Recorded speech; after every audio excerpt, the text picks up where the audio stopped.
पूरी देखनी है और चैनल को लाइक शेयर सब्सक्राइब जरूर करना है। आपका दिल से शुक्रिया होगा राधा स्वामी जी। जी राधा स्वामी जी। एक बार सतगुरु कबीर साहिब गंगा के किनारे बैठे और पीपल की छांव के नीचे सत्संग चल रहा था। लोग प्रश्न पूछ रहे थे। एक भगत ने उठकर प्रश्न पूछा कि साहब इस सृष्टि की रचना कैसे हुई, किस प्रकार से यह आत्मा इस लोक काल में आई और कैसे फंसी, इस प्रश्न का कृपया उत्तर दीजिए। क्योंकि आप कहते हैं कि सभी के सिर पर काल बैठा हुआ है, यह काल का लोक है। साधु यह मुर्दों का देश है, आप बार बार कहते हैं, और इन मुर्दों का देश में आए कैसे? कबीर साहिब बोले कि सबसे पहले जब केवल परमात्मा ही था, उसने अपने ही अंश उत्पन्न किए, जिस पर एक जल महासागर या फिर नदी जल ले लो। नदी के जल को हम अनेकों मटों में भर के रख लिया और जल ना तो जल वह नदी में है और वह मटकों में है। भगत ने बोला कि बात तो सही है गुरुजी, बात बिल्कुल सही है, आपकी जल एक है, लेकिन यह जल बाहर क्यों नहीं आ गए?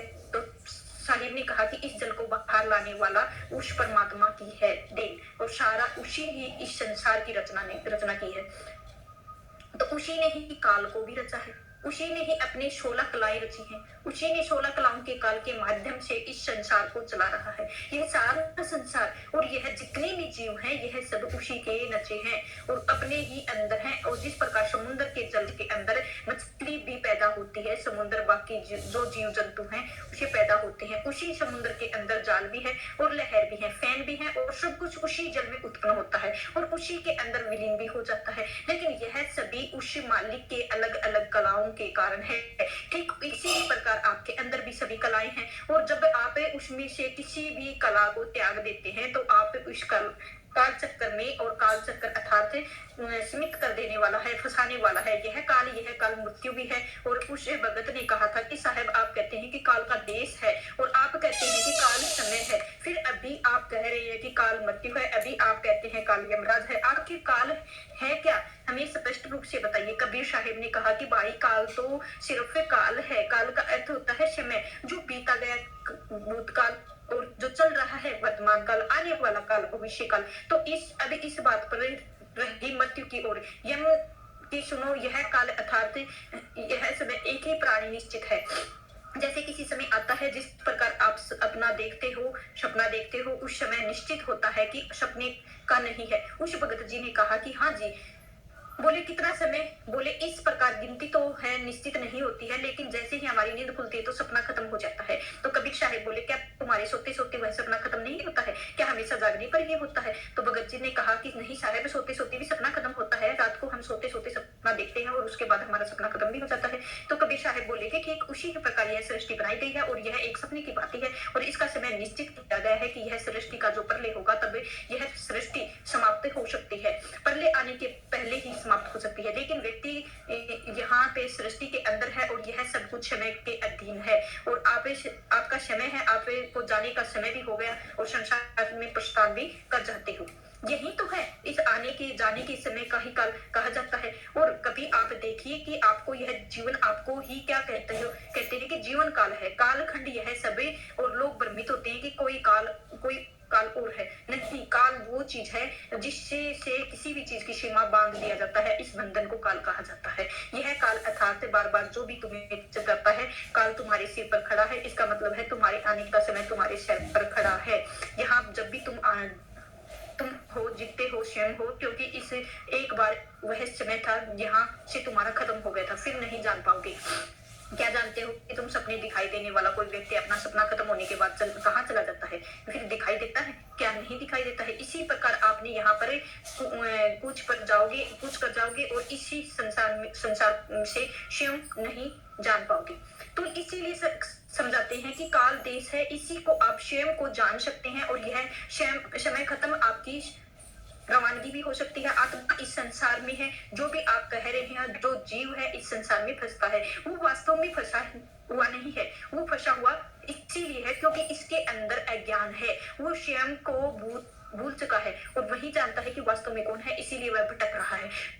वो खोया हुआ स्वयं लेकिन ढूंढ वो उसे खुद ढूंढना है, क्योंकि वह स्वयं खोया हुआ है। आत्मा अपने अज्ञान के कारण इस संसार में फंसी हुई है, भटकी हुई है, इसीलिए यह काल चक्र में है, और स्वयं को जान ले तो काल के चक्कर में हो जाएगी, जन्म मरण की मुक्ति हो जाएगी और आवागमन की मुक्ति हो जाएगी।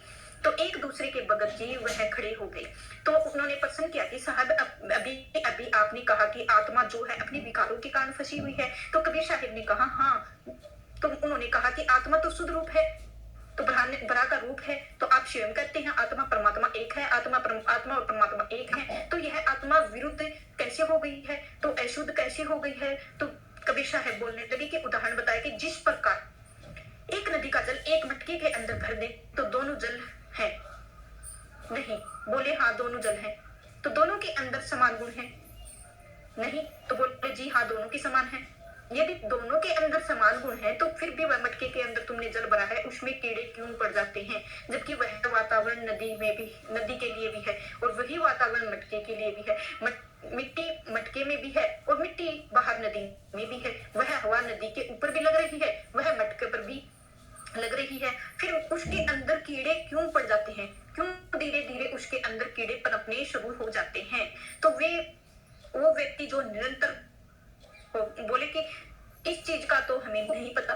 कबीर साहब बोले कि इस चीज का उत्तर केवल इसी ही चीज में है कि जो बहाव है, जो बहाना था वह बहाना छोड़ दिया है इसने, क्योंकि जब मटके के अंदर पानी में रखा गया तो नदी के पानी के जो पानी था, इन दोनों के अंदर एक ही अंतर था कि नदी का जल बह रहा था और बहते पानी में कभी जीव नहीं पड़ता है और ठहरे पानी में जीव होता है, और मटके के अंदर पानी था वह ठहरा हुआ था। इसी ही प्रकार यह आत्मा, यह जीवात्मा एक जगह ठहर जाती है तो इसके अंदर आता है मोह, क्योंकि तभी यही ठहरेगी जब इसका कोई भी अच्छी चीज लगेगी, अर्थात अपनी शुद्ध रूप से छोड़कर यह ठहर गई है। आप देखते हैं कि कितने नाटक होते हैं, कितने तमाशे होते हैं, कितने सांग होते हैं, कितनी मंडलियां होती हैं। आप जाते हैं नाटक देखते हैं, हाँ जी बोलते हैं, नाटक देख रहे हो, आपकी आंखों से आंसू भी आते हैं, आप मुस्कुराते भी हैं, तालियां भी बजाते हो, क्यों बोले जी वह नाटक हमें अच्छा लगता है। कबीर साहिब बोले कि जिस प्रकार तुम्हें वह नाटक अच्छा लगता है,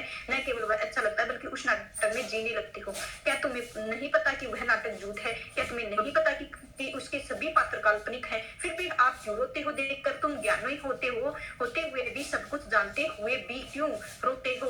क्योंकि उस समय तुम अपना स्वरूप भूलकर किरदार में जीने लगते हो, किरदार के सामने आप निभाया जा रहा है। ठीक उसी ही प्रकार यह आत्मा भी है, जीव भी है, अपने स्वरूप को भूलकर, क्योंकि इसने अपने बहाने का जो इसकी कला थी वह छोड़ दी है और बहाने का गुण छोड़ के यह ठहर गई है। जब ये ठहर गई तो इसके अंदर विकार पैदा हो जाते हैं और यह विकार तो दूर करने हैं। और आपको सही कहा है कि आत्मा परमात्मा एक है। मैं यह कहता हूँ कि स्वयं कहता हूँ, लेकिन आगे भी तो मैं ही कुछ कहता हूँ। बीच में भी जाई कर्म है, ताते लगे हैं, दूर हैं, और बीच में ही आपके कर्मों का पर्दा पड़ा हुआ है और आप स्वयं कर्ता माने हुए हो। स्वयं को ही कर्ता मानने के कारण ही यह आत्मा परमात्मा दोनों अलग दिखाई देने लगते हैं। सिर्फ कहने से आत्मा और परमात्मा एक नहीं हो जाती हैं जब तक उसका अनुभव ना कर ले। उन भगत जी ने पूछा कि क्या बाबा जी, जो जीव है यह जीव मन के साथ मिलकर भ्रम पैदा नहीं करता है? क्या यही ब्रह्म और आत्मा तक पहुंचने की रुकावट नहीं है? तो साहिब ने कहा कि पहले तो यह जीव समझो कि जीव तुम बात कर रहे हो वह जीव है। वह कौन है? जीव है वह परम सत्य अलावा कोई सत्य है। तुम्हारे शरीर के अंदर उस आत्मा के अलावा कोई और भी है जिसके अंदर चेतना है। तुम्हारी आत्मा हर चीज की चेतनता का कारण है, इसी से उत्पन्न हुआ है। और चित्त के अंदर आया मन और बुद्धि अहंकार। जब तुम्हारे अंदर पहली बार यह हुआ कि मैं हूँ और नहीं हूँ, तुम्हारे इसी ही अहम के भाव से यह चित्त हुआ है।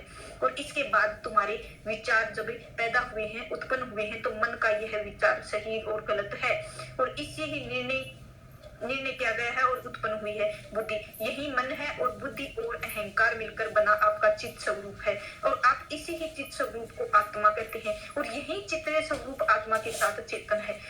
वास्तव में सिवाय आत्मा के कुछ भी नहीं है, लेकिन तुम्हारे अंदर जो मन बुद्धि अहंकार है, ये चित्त स्वरूप जो आ गया है, जो अंतःकरण बन चुका है, इसे त्यागने के बाद तुम शुद्ध बुद्ध और चेतन आत्मा हो, अन्यथा तुम शुद्ध बुद्ध चेतन नहीं हो। इसी के कारण आप शुद्ध बुद्ध और चेतन बने बैठे हो, इसीलिए भटक रहे हो, खोया हुआ स्वयं और लेकिन ढूंढ रहे हो परमात्मा को।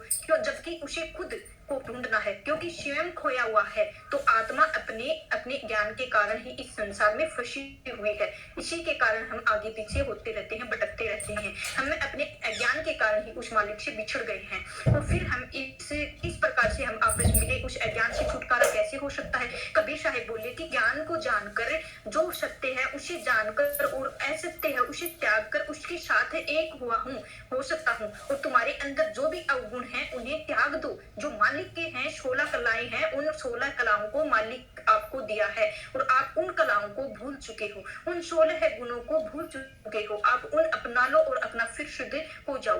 तभी सभी पूछ रहे हैं कि 16 गुण कौन सी है, 16 कलाएं कितनी है, कौन सी है, कौन से 16 गुण है। जानने के बाद जिन्हें स्वयं के अंदर आत्मसात करने के बाद भी हम परमात्मा के साथ एक हो जाएंगे।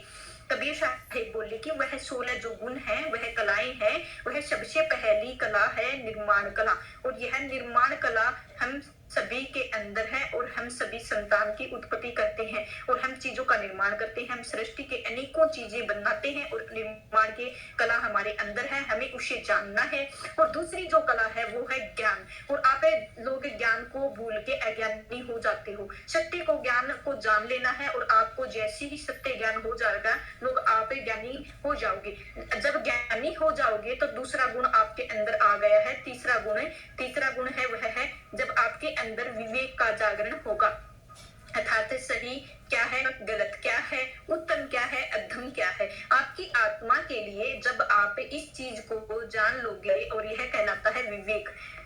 इसके बाद चौथा आता है गुण। वो होता है किसी भी चीज को हम बांधना या किसी भी चीज को एक सीमित कर देना या किसी भी चीज को नष्ट कर देना। क्योंकि जैसे ही आपने किसी चीज को बनाया है उसी ही प्रकार उसे नष्ट करने का भी सामर्थ्य आपके अंदर होना चाहिए, क्योंकि यह सामर्थ्य परमात्मा के अंदर भी है और यह सामर्थ्य आप सभी के अंदर भी है। क्योंकि आप जिस चीज को बनाते हो उसे तोड़ भी देते हो। तो गुण आपके अंदर है, लेकिन फिर भी आप बहुत से गुण है आपके अंदर नहीं, गुण भी है भी और नहीं भी है। जैसे ज्ञान नहीं है, विवेक नहीं है। आगे आपका पांचवा है सहज भाव। वह सहज भाव का होना इसीलिए है आपके अंदर क्योंकि आपके अंदर संतोष भाव होना चाहिए, आपके अंदर ध्यान होना चाहिए। यदि आप कहीं भी किसी भी चीज पर ध्यान लगाया है तो कोई भी उसे ध्यान को डिगा ना सके। ऐसा ध्यान ना तो ऐसी सूरत होनी चाहिए, न ही यह आपका है। और यह 7वां गुण है, वह 8वां गुण है और वह आनंद अर्थात आनंदमय होना चाहिए। 9वां गुण है अक्षमा भाव। जो 10वां गुण है वह है निष्काम भाव, अर्थात आप कोई भी कर्म करें हमेशा निष्काम भाव के, और आपको उस कर्म को करते समय आपके मन में विचार भी नहीं आना चाहिए। यह आपको कर्म करने का तरीका बता रहे हैं और इस प्रकार से कर्म किया जाता है। तो 10वां जो है वह है निष्काम भाव। 11वां गुण है जो 11वीं कला है वह है सभी के साथ एक समान रहना। सभी के साथ एक समान रहना, सभी के साथ एक भाव में रहना। कौन अच्छा है कौन बुरा है इससे कोई फर्क नहीं पड़ता है। परमात्मा को देखो, सबके ऊपर समान रूप से बारिश करता है, सभी को समान रूप से खुशी देता है। लेकिन एक व्यक्ति की खुशी दूसरे व्यक्ति की दुख बन जाती है। जब व्यक्ति दूसरी को अपनी तुलना करता है तो उसी के बाद वह 12वां अंचित, अर्थात जब कोई भी आपका चिंतन ना कर सके लेकिन आप हर चीज को चिंतन कर सके, आप सब चीजों को जान सके लेकिन आपको कोई ना जान सके, इस प्रकार का भाव है। और 13वां है वो है जो भाव है वह है प्रेम का। वह प्रेम सबसे उत्तम भाव है, सबसे उत्तम कला है, सबसे उत्तम गुण है उस मालिक का जिस प्रकार वह सभी में प्रेम करता है। इसी प्रकार आपको भी सभी से प्रेम करना चाहिए। और 14वां रहेगा आपका दिनों के ऊपर दया करना। हृदय से दया होनी चाहिए आपके हर एक व्यक्ति के प्राणी में। मतलब अंदर उसी परमात्मा को देखो, भाव से देखो। जब एक के अंदर परमात्मा है तो आपको सभी के ऊपर दया करनी चाहिए। 15वां आएगा वह गुण, जो 15वां आएगा धैर्य। हमेशा आपको धैर्यशील रहो, शील संतोष रखो, धैर्यवान बनो।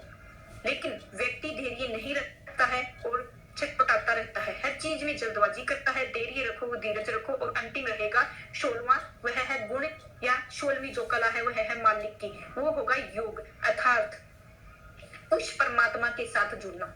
जिस प्रकार परमात्मा आप सभी के साथ जुड़ा हुआ है संतान की तरह, जैसे माता पिता अपने संतान के साथ जुड़े हुए हैं वह उसका प्रेम भी ऐसा ही होता है।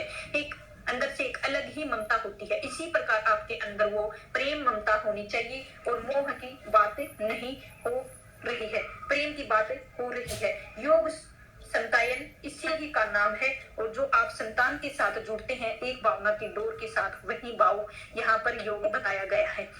जब यह आत्मा उस परमात्मा के साथ एक होती है तो यह जब सारी की सारी गुण आपके अंदर आ जाएंगे, तभी आप उस परमात्मा के साथ एक हो पाओगे, अन्यथा आप उसके एक ही नहीं हो पाओगे। तो एक साधु ने खड़े होकर पूछा कि बाबा यह जो 16 गुण बताए हैं, 16 कलाइयां बताई हैं अपनी मालिक की, हमारे अंदर होनी चाहिए, तो परमात्मा के साथ एक होंगे तभी हम हो पाएंगे, ऐसा आप कह रहे हैं। कबीर साहब ने कहा बिल्कुल सही। बोले कि लेकिन आप नाम सिमरन के ऊपर तो जोर ही देते हैं, तो आपने कभी नहीं कहा कि यह 16 कलाइयां भी हैं, गुण आपके अंदर होने चाहिए। तो कबीर साहब बोले जरा एक चीज बताइए, नाम सिमरन से होता है?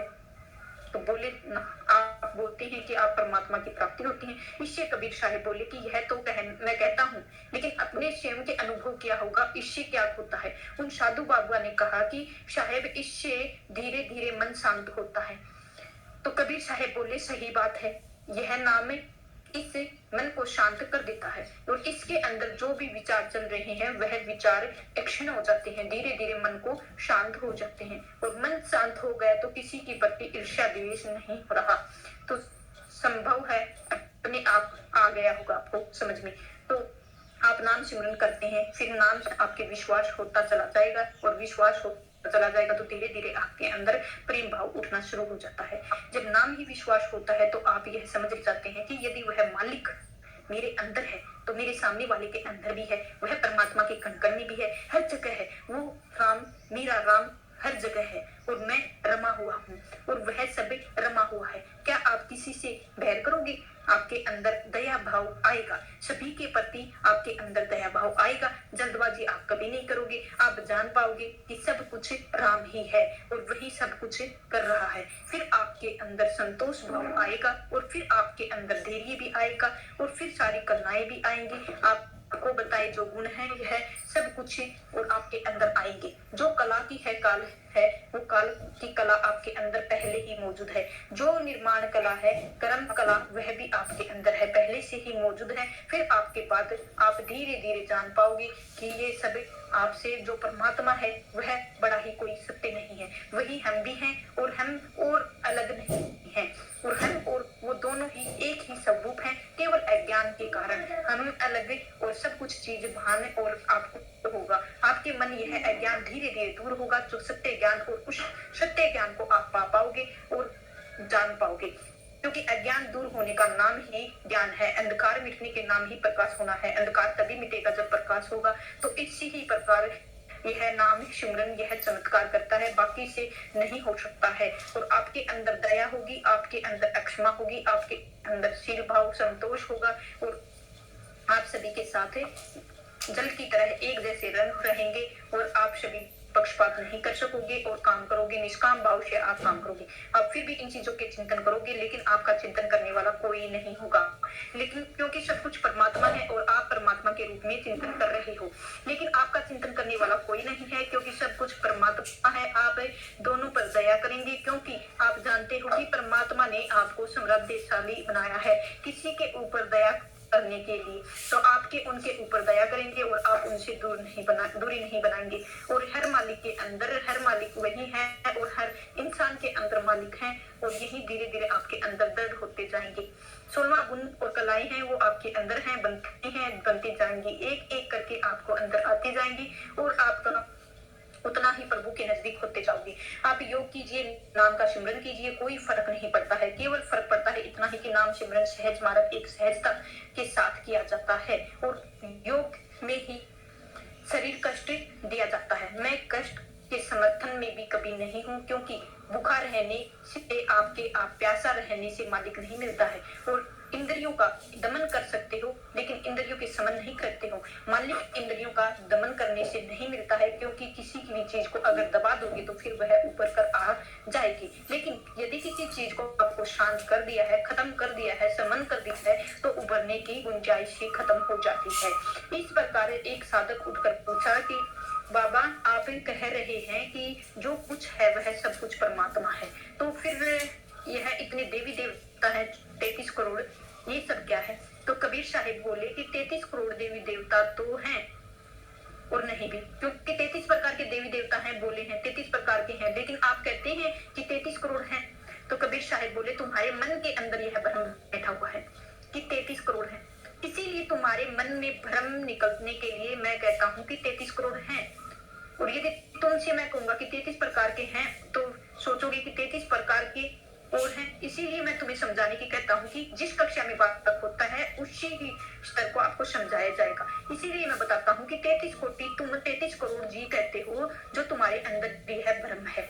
33 करोड़ का उसी को दूर करने के लिए है 33 करोड़ कहता हूँ, अन्यथा 33 प्रकार देवी देवता हैं, 33 प्रकार 33 कोटि आधार द्यावे हैं, सह सहठी हैं, उतरे जल बराकट हैं, जबकि फांसी यह 33 करोड़ की है। और 33 करोड़ की कोटि की बात हो रही है, जिसमें 12 आदित्य हैं और 11 रुद्र हैं, 8 वसु हैं और 2 नश्वरी हैं, कुमार हैं, और कृष्ण हुए हैं और 9 आदित्यों में हैं और विष्णु के रूप में है। जो एक भगत ने उठकर पूछा कि साहिब फिर बताइए कि अगर कृष्ण उन्हीं आदित्य के जो 12 आदित्य हैं उन्हीं में से एक विष्णु के अवतार थे, तो फिर यह राम कौन है? तो आप जिन राम को अभी बात कह रहे हैं तो सबके अंदर रमा हुआ है, वो है राम। राम है, उसमें ही राम है। और कौन सी राम है? आप किस राम को भेजते हो और किस राम की चिंतन करते हो? राम का सिमरन करें। और बड़ी ही दुविधा है कि आप नाम जपना चाहते हैं और कबीर साहिब बोले कि नाम में ही नाम क्या दुविधा है, इसलिए नाम की पुकारो वो मालिक की आवाज देता है। और राम रहीम करीमा और कैशो अल्लाह है, पुरुष अविनाशी में समर्थ है, विवेक है, सेवक है, जो कोटे जम फंसे हैं। और अल्लाह कहो, राम कहो, खुदा कहो या करीम कहो, कबीर कहो, कुछ भी कहो वही तो है, इसके अलावा कोई और है ही नहीं। यही बात तो है। राम एक राम भाई दशरथ पुत्र और एक राम भाई जग सकल पसारा। तो तीजा भाई गटगट में और चौथा भाई राम। तो एक राम तो वह है जो दशरथ के पुत्र थे और एक राम वह है जो सारे संसार के हर एक हृदय के अंदर है। और तीसरा राम वह है जिसने सारे संसार बनाया हुआ है। और चौथा राम वह है जो सबसे अलग है। लोग बोले कि साहिब यह चार राम कहाँ से हैं? चार कहाँ से आ गई, समझ ही नहीं आ रही है। दशरथ पुत्र कहा कि हम जानते हैं और हम उन्हें भगवान कहते हैं, बाकी राम कौन है? और कबीर साहिब बोले कि क्या चौथा राम उन्हें तुम्हें समझ में आया है? भगत ने कहा कि जी, चौथे राम आप परमात्मा की बात कर रहे हो और निर्गुण निराकार निर्विकार स्वरूप उस मानव की बात कर रहे हैं। तो कबीर साहब कहा है कि बिल्कुल सही बात है, राम तुम्हारी सांस में समझ आ गए हैं और दूसरा तीसरा राम भी आ गए हैं, जो रहे हैं वह भी समझ में आ गए हैं। और दूसरे राम तुम्हारे हृदय में निवास है, तुम्हारी आत्मा में है। एक राम घट में बाजे हैं और वह घट में अर्थात हृदय में, उस हृदय में तुम्हारी आत्मा का निवास है, वही है तुम्हारा, वह है दूसरा राम। बोले साहिब तीसरा राम कौन है? तो वह है, तीसरे बोले राम वो है जिसे तुम पूज रहे हो, वह है यह काल जो शुभ है, निराकार है। इस काल की पूजा हो रही है और तुम इसे पूज रहे हो। तीसरा राम यही है, अर्थात एक दशरथ पुत्र राम वो शरीर जो माया का रूप था और माया का रूप ही तुम कहते हो भगवान। दूसरा था जो आत्मा रूप, वह आत्मा रूप जो हर एक के हृदय में था, रामचंद्र के अंदर भी था, दशरथ का पुत्र भी था, वो दूसरा राम। और तीसरा राम वो काल जिसने पूरे संसार को बनाया हुआ है, जो संसार के कण कण में विराजमान है, जो इस सारे संसार में अपने आगोश के लिए हुए हैं और बनाता हुआ और फिर मिटा देता है चीजें। लेकिन उस काल में भी पूरे निर्गुण निराकार से और गुणातीत थे। और परमात्मा ने जो सत्ता है वह परम पिता परमात्मा है और वह केवल उस चौथे राम को ही बात करता है, क्योंकि सबके अंदर रमा हुआ है और मेरे अंदर भी रमा हुआ है, वही तुम्हारे अंदर भी रमा हुआ है। और कोई सत्ता नहीं है जिस पर सपना तुम देखते हो, वह सपने के सिवाय तुम्हारे और किसी को कोई सत्ता नहीं है। यदि तुम ना होगे तो भी सपना होगा नहीं होगा। इसी प्रकार परमात्मा ने कहा है कि आप सबसे महान हैं और सबसे महान कोई ना है और केवल परमात्मा है। रही बात की आप लोग मुझे कबीर कहते हैं, कबीर इस शरीर के नाम को रखा हुआ है आपने, लेकिन यह शरीर नहीं है। यह तो ब्राह्मण ने पूछा कि अगर आप इस शरीर को नहीं है तो फिर आप कौन है? कबीर साहिब ने बोले कि चढ़े सिंहासन मिले, सारंग पानी राम कबीरा, एक भये हैं और कोई ना सके। पिछानी है यह राम और कबीर, दोनों एक हो चुके हैं, लेकिन लोगों की पहचान में अभी तक एक नहीं है। और लोग केवल शरीर को ही कबीर साहिब समझते हैं। सिर्फ एक चोला है, एक वस्त्र है। तुम सोचते हो कि वस्त्र तो माया का बना हुआ है। वस्त्र धारण करने के लिए यहाँ पंच महाभूत हैं, महाभूतों की सहमति है, और उनसे मिलकर ही माया के द्वारा शरीर की रचना होती है।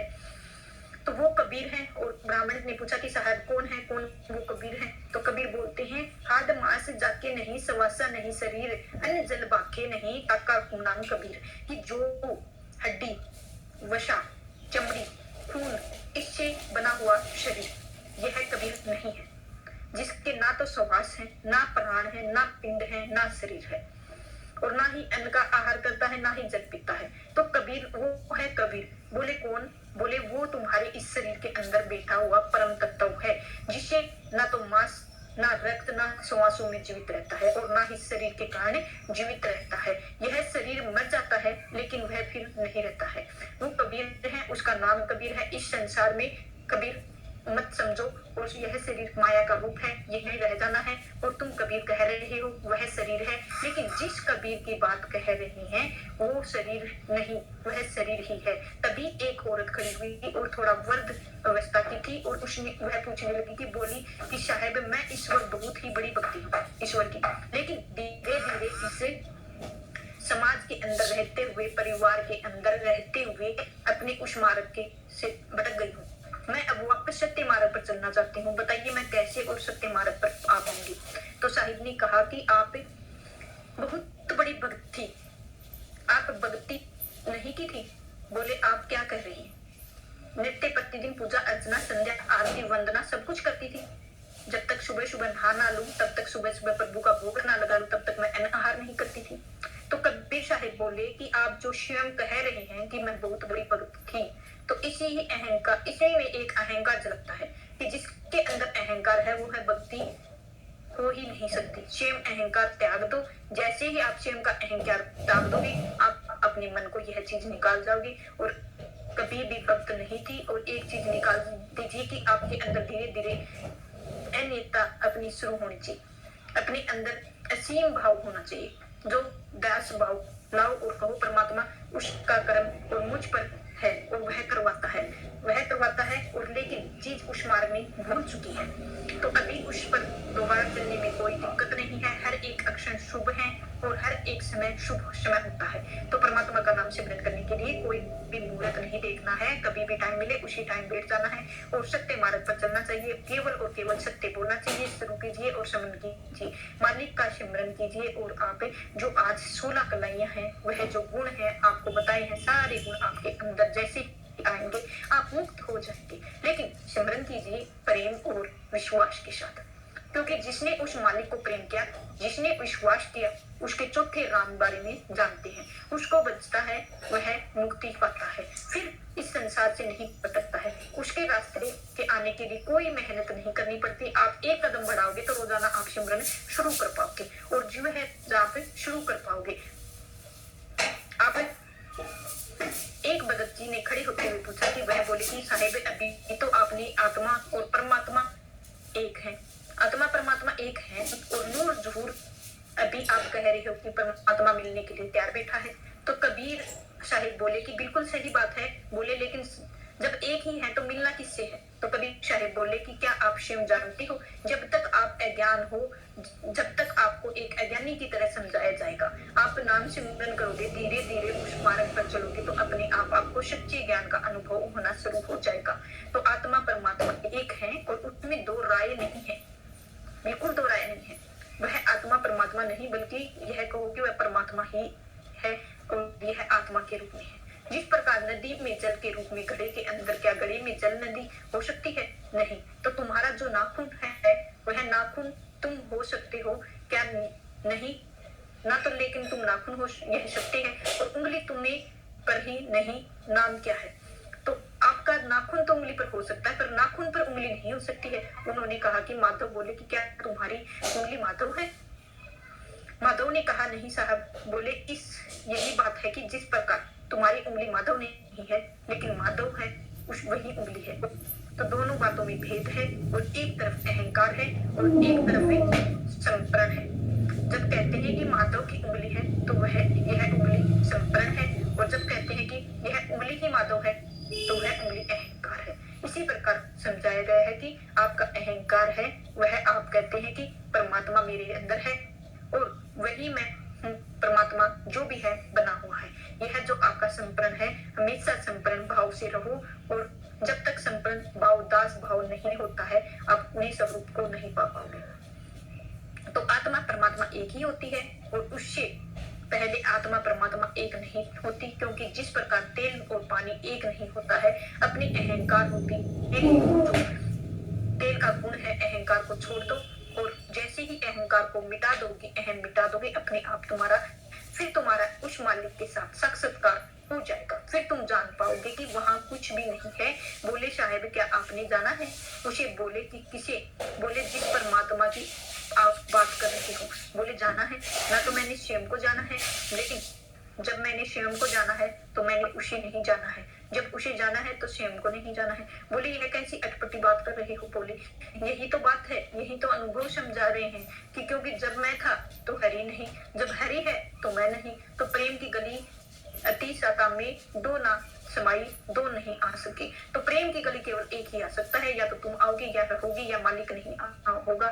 जब तक मालिक होगा तुम नहीं रहोगे। तो यही इस दास ने अनुभव कराया है, और यही हमें समझाया है, यही हमें जानकर केवल स्वयं को जाना।